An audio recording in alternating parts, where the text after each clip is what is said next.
Salut à toi et bienvenue, j'espère que tu vas bien. Alors aujourd'hui on va voir comment devenir indépendant financièrement en 2019. Juste avant encore un petit aparté comme je le faisais hier, je suis toujours en train de tester une nouvelle caméra. J'ai vu hier que c'était pas ouf à un moment, c'était un petit peu flou. J'espère que ça sera mieux cette fois. N'hésite pas à me dire en commentaire ce que t'en penses par rapport à avant si tu me suis depuis quelques temps. Bref. Parenthèse fermée, encore une fois, comme hier. Alors, donc, qu'est-ce que je voulais te dire par rapport à l'indépendance financière? Pour moi, il y a 3 étapes et je voudrais te les donner. Ce sont les étapes que j'ai suivies, que je suis encore en train de suivre. Aujourd'hui, moi, je suis indépendant financièrement, c'est-à-dire que je ne bosse pas dans un bureau, je n'ai pas de patron et je peux bosser d'où je veux, même si je reste principalement à Paris pour différentes raisons. Là, je vais partir bientôt en vacances et je vais continuer à bosser en même temps. Enfin bref, je peux me déplacer autant que je veux et travailler de n'importe où. Et pour moi, la première étape, c'est de commencer par vendre ses services. J'en ai assez souvent parlé sur mon podcast. Pour moi, la première étape pour devenir indépendant financièrement, pour gagner entre 0 et 5 000, 0 et 6 000, 0 et 7 000, bref, en dessous de 10 000, mais pour gagner plusieurs milliers d'euros par mois, donc gagner de belles sommes, il faut principalement vendre ses services. Enfin, pour moi, c'est le meilleur moyen d'y arriver, c'est de vendre ses compétences, de vendre tes compétences en tant que rédacteur, si tu es bon en rédaction, de vendre tes compétences en tant que community manager, si tu sais bien gérer les réseaux sociaux, de vendre tes compétences en développement, si tu sais gérer des langages web. Bref. Simplement vendre à des entreprises tes compétences. Et ça, il y a beaucoup de gens qui se disent je vais essayer de passer les étapes, je vais y revenir dans quelques instants, mais qui se disent je vais essayer de vraiment de prendre un raccourci, de ne pas vendre mes compétences, de monter un business en ligne en apprenant aux autres à gagner de l'argent en ligne alors que moi-même je n'en gagne pas. Bref, t'as pas mal de gens qui essayent de duper les autres sur Internet. Pour moi, en 2019, comme je le disais hier, ce sera beaucoup moins facile pour ces personnes-là, et tant mieux. Mais bref, voilà.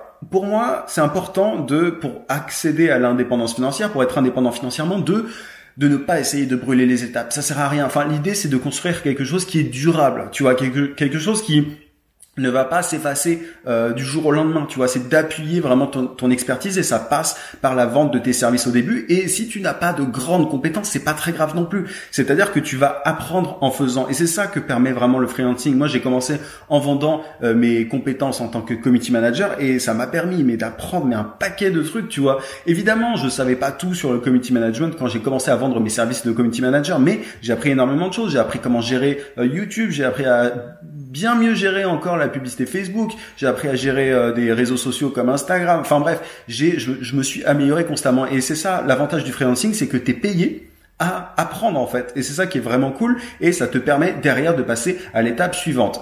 Et là, j'arrive à la deuxième étape. Pour gagner aux alentours de 10 000, 15 000 euros par mois, pour moi, la deuxième étape, c'est de ne pas rester au simple rang de freelance, de ne pas se contenter, tu vois, de vendre ses services à l'heure ou au jour ou au mois ou je ne sais quoi. Alors, tu as plusieurs possibilités. Tu peux créer ton agence, avoir une agence digitale. Une agence digitale, c'est exactement la même chose que de vendre ses services, sauf que là, tu vends un peu plus de services ou plus cher à de plus gros clients et tu bosses en équipe, tu bosses avec d'autres personnes, tu t'organises pour pouvoir effectuer des prestations plus importantes. Donc, tu as le modèle de l'agence qui est vraiment intéressant. Tu peux aussi faire du consulting. Donc, pareil en fait que le freelancing, mais c'est l'étape au-dessus. C'est-à-dire que là, tu peux rester seul, mais tu vas vendre tes services beaucoup plus cher parce que tu vas vendre un résultat et non pas simplement, tu vois, un 300 mots si tu es rédacteur ou bien simplement la gestion des réseaux sociaux. Non, là, l'idée, c'est de vendre du résultat, de dire au client avec qui tu vas bosser, moi je peux atteindre tant de résultats, ça peut être vous avoir tant de clients, ça peut vous augmenter votre taux de conversion sur votre site de 20%, ça peut être d'automatiser tout votre process de travail avec tel langage et ça va vous faire gagner 50% de temps. Bref, en fait, de faire gagner du temps ou de l'argent, c'est du consulting, c'est encore une fois une évolution du freelancing, tout comme l'agence au final, mais c'est vraiment pareil. Et l'autre moyen pour être toujours dans ces eaux-là, 10 000 euros, 15 000 euros, c'est le business en ligne, c'est de monter un business en ligne. Mais c'est vraiment pas un truc que je recommande dès le départ. Il y a beaucoup de gens qui, tu vois, commencent par créer un business en ligne. Simplement, ils ont jamais fait de marketing avant, ils ont jamais monté de business. Ils se disent, je vais monter tout de suite mon business en ligne, je vais m'inspirer de tous les gens qui racontent des trucs sur Internet et je vais faire pareil. Sauf que ils se cassent les dents. Tu vois, moi, je progresse tranquillement et tout parce que j'ai commencé par le freelancing. J'ai commencé simplement en étant humble. Ce matin, c'est marrant, j'étais sur Instagram, je voyais une jeune fille. Enfin, elle a raison, elle était ambitieuse et tout, tu vois, mais elle était en train de parler d'indépendance financière à 16 ans, un truc comme ça. Et j'étais bon, bah très bien, c'est bien d'être ambitieux, mais attention à ne pas brûler les étapes. On veut constamment, tu vois, atteindre des sommets sans rien faire, en un claquement de doigts et tout. C'est pas comme ça que ça marche, malheureusement.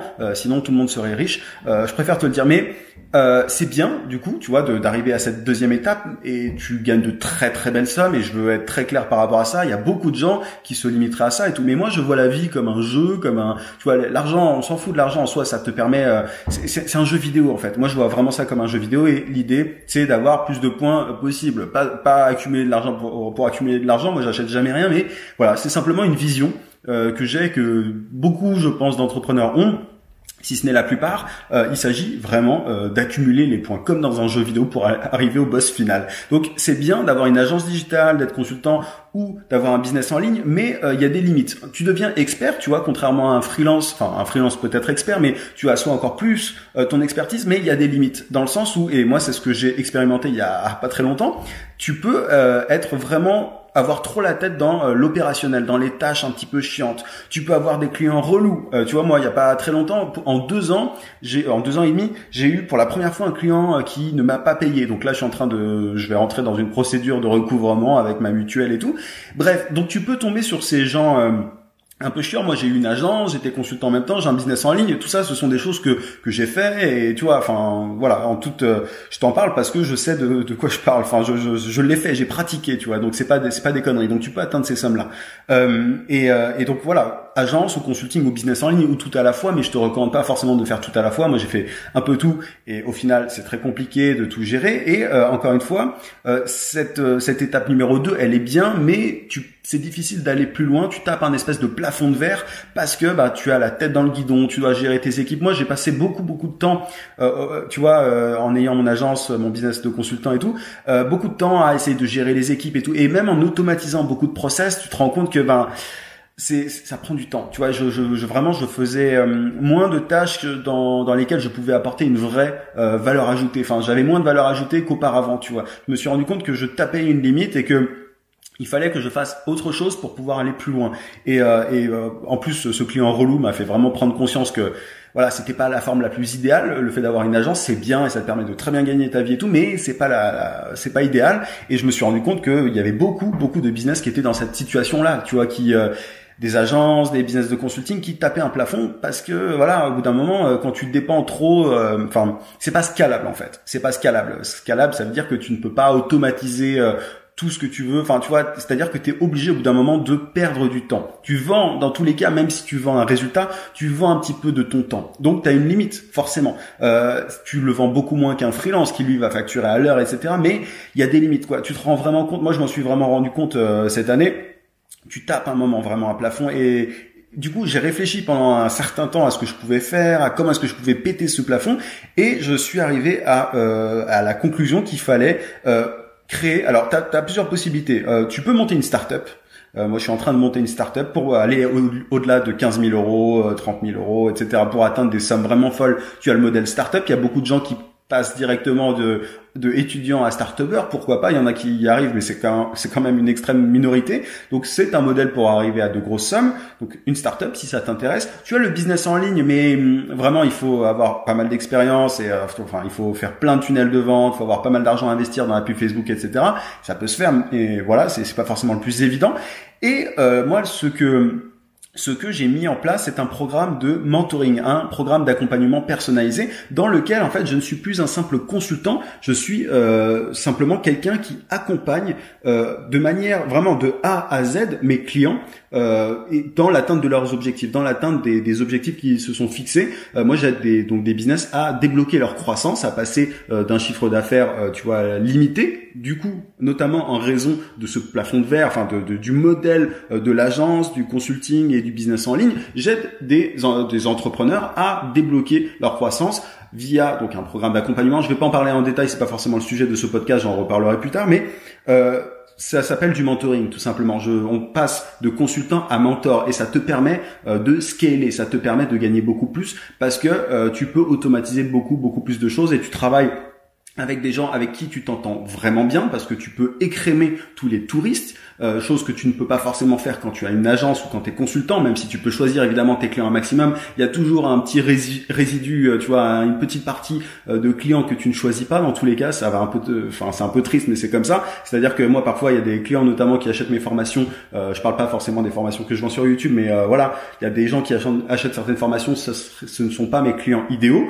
Mais quand tu as un programme de mentoring, d'accompagnement personnalisé, tu peux travailler avec des gens avec qui tu t'entends vraiment bien, tu entretiens une vraie relation et tu peux proposer ton tarif idéal et ça peut atteindre des sommes très importantes, 5 000 euros, 10 000 euros, 15 000 euros, 20 000 euros parce que tu leur permets une réelle transformation dans leur business et pas simplement, tu ne leur apportes pas simplement de l'information comme tu peux le faire dans un business en ligne. Tu vois, le problème dans un business en ligne, quand tu vends par exemple des infoproduits, c'est que tu vends de l'information et derrière il y a des gens qui appliquent et d'autres qui n'appliquent pas et c'est très dommage, mais beaucoup de gens n'appliquent pas. Donc moi je me suis dit comment est-ce que je fais pour aller plus loin, pour aider en profondeur vraiment les gens à atteindre leurs objectifs. Donc j'ai créé un programme d'accompagnement personnalisé, un programme de mentoring et je pense que c'est vraiment le meilleur modèle en 2019 pour devenir indépendant financièrement, pour bien gagner. Alors évidemment, t'es pas obligé de passer de l'étape 1 à 3 juste en 2019. T'es pas obligé, tu vois, de passer de 0 à 20 000 ou 30 000 euros comme ça du jour au lendemain. Ça n'est pas possible. En toute honnêteté, en toute transparence, ça n'est pas possible. Mais il faut que tu aies conscience de ce modèle-là. 0, 5 000 pour caricaturer, c'est le freelancing. De 5 000 à 15 000, c'est agence, consulting et business en ligne. Et au-delà de 15 000, pour aller jusqu'à 20 000, 30 000, 40 000, 50 000 et même 100 000 euros, parce qu'il y a des gens qui le font.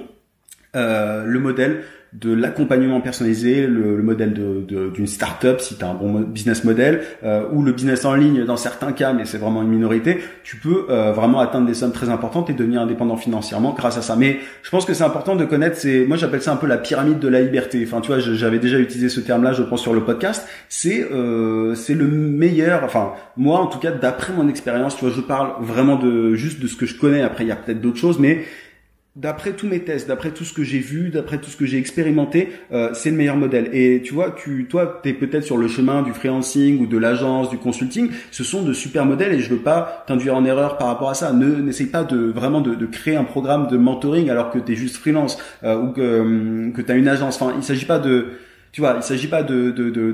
de passer encore une fois de 0 à 30 000 euros. Mais si t'atteins 10 000, 15 000 et que t'as envie d'aller au-delà, t'atteins aujourd'hui sans doute un plafond de verre, une limite qui est intrinsèque en fait au business model que tu as actuellement. Donc sois conscient qu'il y a des moyens d'aller plus loin et notamment en accompagnant des gens à passer au stade supérieur. C'est comme ça que tu pourras réussir à aller au-delà de ce que tu gagnes déjà aujourd'hui. Mais voilà, freelancing, consulting, agence et mentoring. Moi, ce sont les grandes leçons que j'ai tirées tout simplement de 2018 et en 2019, c'est à ça que je m'appliquerai, c'est là-dessus que je bosserai, start-up, business en ligne et mentoring pour aller simplement plus loin et aider les personnes qui me suivent et les gens avec qui je travaille à débloquer leur croissance, à aller toujours plus loin, à atteindre leurs objectifs, tout simplement. Voilà un petit peu ce que je voulais te dire aujourd'hui. J'espère que ça t'a plu. N'hésite pas à me dire en commentaire ce que t'en penses par rapport à ces 3 piliers, à cette pyramide. Moi, j'appelle ça une pyramide. J'ai toujours appelé ça une pyramide. Je trouve que ce sont 3 étapes, tu vois, pour atteindre l'indépendance financière la plus totale. Même si, évidemment, le freelancing, encore une fois, te permet déjà d'atteindre l'indépendance. T'es pas obligé, encore une fois, de gagner 30 000 euros pour être heureux. Peut-être que 1 500, 2 000 euros te suffisent et le freelancing te permet d'y arriver. Voilà un petit peu ce que je voulais te dire. Je te rappelle que tu peux télécharger ma formation vidéo gratuite pour trouver des clients rapidement en freelance. Pour ça, tu cliques juste en haut sur le i si t'es sur YouTube. Sinon, tu as le lien en description si t'es ailleurs, Facebook, sur le podcast, peu importe. N'oublie pas de mettre un gros pouce si t'es sur YouTube et à t'abonner à la chaîne si c'est pas déjà fait. Je te dis à demain, 18h comme d'habitude. En attendant, n'oublie pas, vis sans limite. À plus.